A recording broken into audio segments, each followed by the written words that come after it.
So, Freunde der Sonne, wir machen uns jetzt mal auf den Weg zu Bellas Oma. Und die ist auf einem ganz besonderen Ort, nämlich am Friedhof von Poritz. Und was das mit dem auf sich hat und warum ich euch das zeigen oder wir euch das zeigen wollen, ja, das seht ihr jetzt in diesem Video, ne? Der Friedhof liegt relativ zentral, direkt am Stadtrand und von uns aus fährt man gerade mal ein paar Minütchen dahin. Einmal nach links, einmal nach rechts und schon sind wir da.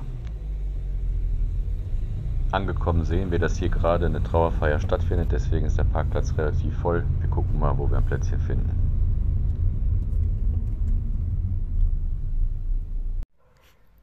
So, Freunde, wir sind am Friedhof angekommen und warum wir euch das gerne mal zeigen wollen, seht ihr bestimmt jetzt auf den ersten Blick. Und zwar, die Friedhöfe sind hier ganz anders angelegt als zum Beispiel bei uns in Deutschland. Erstens mal strahlt hier alles voller Blumen, das ist das ganze Jahr so. Und jedes Grab hat sein Foto. Ja, ich finde das, also wie gesagt, ich bin kein großer Freund von Friedhöfen, aber wenn man dann schon einen Friedhof hat und möchte irgendwie seine Hinterbliebenen betrauern, da finde ich solche Geschichten mit einem Bild und überhaupt mit diesem ganzen Meer an Blumen, sind künstliche Blumen größtenteils, damit sie natürlich in der Sommerhitze nicht verblühen. Aber ganz ehrlich, als ich hier das erste Mal drauf gekommen bin, war ich wahnsinnig berührt, muss ich fast schon sagen, wie schön doch so ein Ort aussehen kann. Ja, im Gegensatz zu bei uns in Deutschland, ne? Da ist alles irgendwie nur trist. Die andere Sache, die hier auch sehr interessant ist, ist, dass hier sowohl arm als auch reich nebeneinander liegen. Also es gibt hier Gräber, die haben richtig Geld gekostet. Und es gibt hier Gräber, ja, wie man jetzt hier vorne zum Beispiel sieht, die sind dann ein bisschen einfacher. Ich will jetzt auch nicht um den ganzen Friedhof drumherum laufen, aber ihr seht es ja schon. Hier zum Beispiel gibt es dann auch nur ein Grabkreuz, wo dann ein bisschen weniger Geld da war. Macht hier aber keinen Unterschied, ne? Das teilt man nicht voneinander ab. So, und da ist die große Gruft von Bellas Oma. Genau da. Genau, da gehen wir jetzt einmal rüber. Bella ist schon da.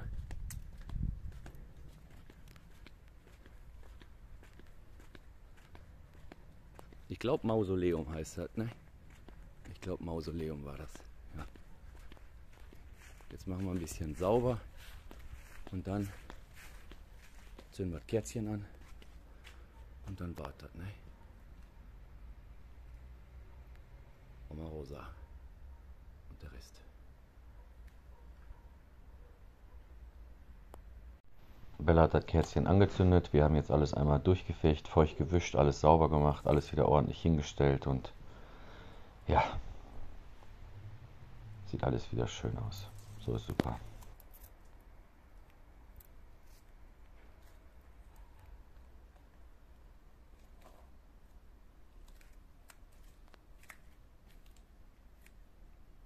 Hier ist auch nochmal ein gravierendes Beispiel, wie unterschiedlich die Gräber nebeneinander sein können.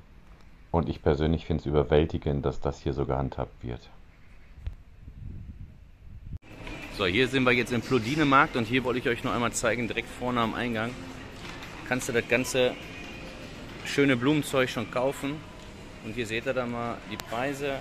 Da ist dann jeweils immer so ein Strauß.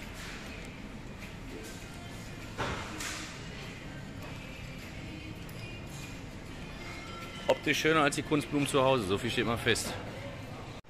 Und dazu kommt natürlich auch noch, ich sag mal, das hier ist jetzt so ein Sträußchen für 8,99 €. Ich sag mal, wenn du den bei uns kaufst, ja, wenn er nicht sogar das gleiche kostet, nur mit dem Unterschied, dass der halt sofort im Arsch ist, ne? Hier haben wir auch nochmal einen, 10,99 €. Die sind jetzt natürlich alles ein bisschen zerknautscht, die muss man alle ein bisschen schön machen.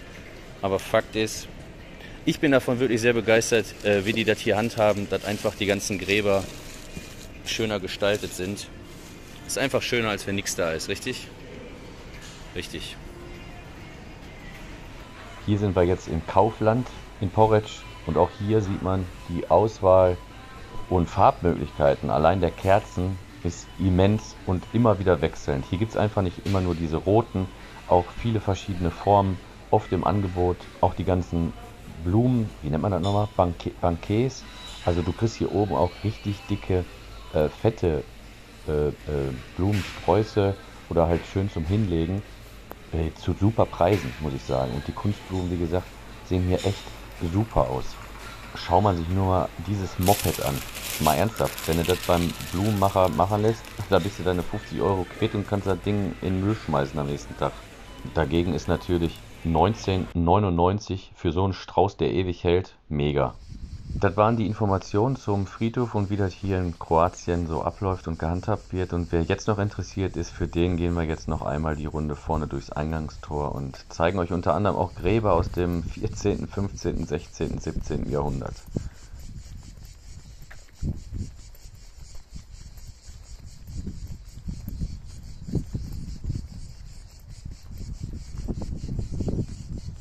Hier sehen wir jetzt die Tafel mit den historischen Hintergründen des Friedhofs, der Anlagen, Gestaltung etc. und der Vogelperspektive von oben herab.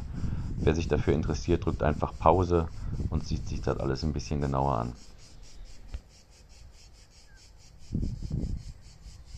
Und um die Legende bzw. die Schriften hier zu übersetzen, dass ihr versteht, was da steht, benutzt einfach die Pause-Funktion, nehmt euer Google-Handy, die Übersetzerfunktion, haltet das einmal vom Bildschirm und ihr seht genau, was das jeweils alles bedeutet.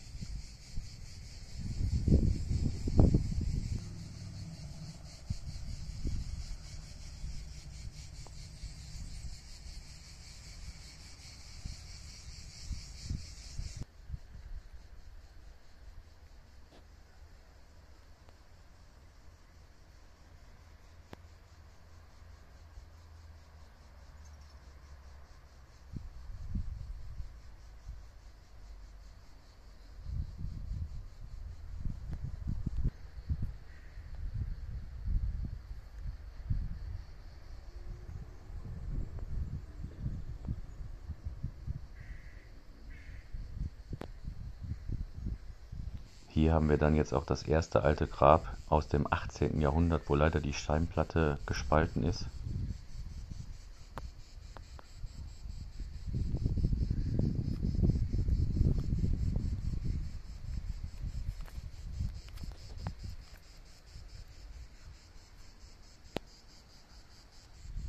Für mich absolut beeindruckend, wie vielfältig und kreativ und auch wirklich teilweise wunderschön die Gräber hier komplett aus Marmorplatten wie einzelne Gruften gestaltet worden sind. Wahnsinn. Selbstverständlich vergesse auch ich nicht, dass hinter den vielen Gräbern hier auch traurige Geschichten stecken können.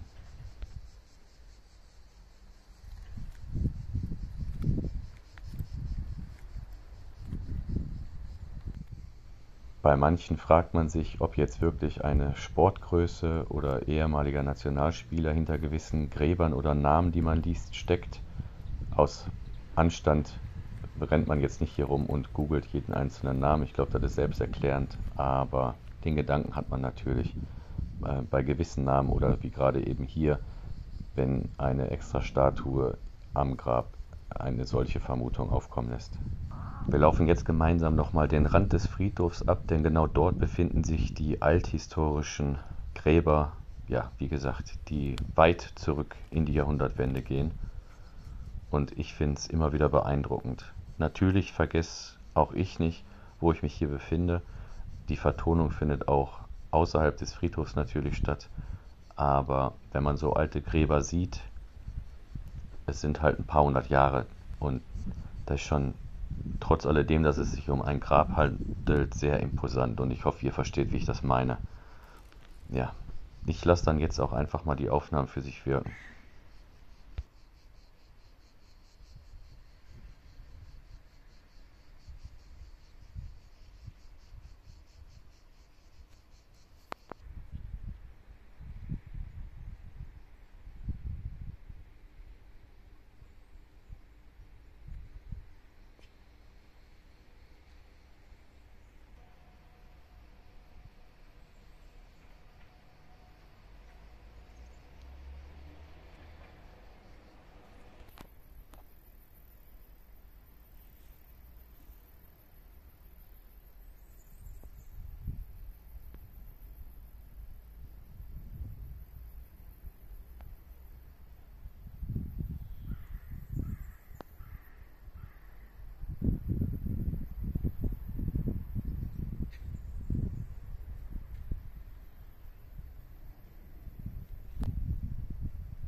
Hier befinden sich dann jetzt die ganzen Urnengräber. Auch den Bereich finde ich sehr schön gestaltet, dadurch, dass halt wirklich überall Pflanzen vorhanden sind und die machen einfach den Eindruck und das Bild wesentlich schöner, als wenn man eben nur auf irgendwelche Steintafeln oder Platten blickt. Und auch wenn das ein Ort der Trauer ist, wie der gesamte Friedhof, dann kann er ja trotzdem glücklich aussehen. Und mir gefällt das einfach wirklich sehr. Auf der anderen Seite würde man bei uns in Deutschland vermutlich irgendwelche Kunstblumen beim Grab hinlegen, dann dauert es gewisserorts wahrscheinlich nur einige Stunden, bis da wie ein Lauffeuer durchs gesamte Dorf oder die Stadt ragt, wie man da nur Plastikblumen hinlegen kann. Und so unterschiedlich sind einfach dann auch die Kulturen und Menschen und das, was daraus entsteht. Ob es gut oder schlecht ist, naja, genau, muss jeder für sich selber wissen.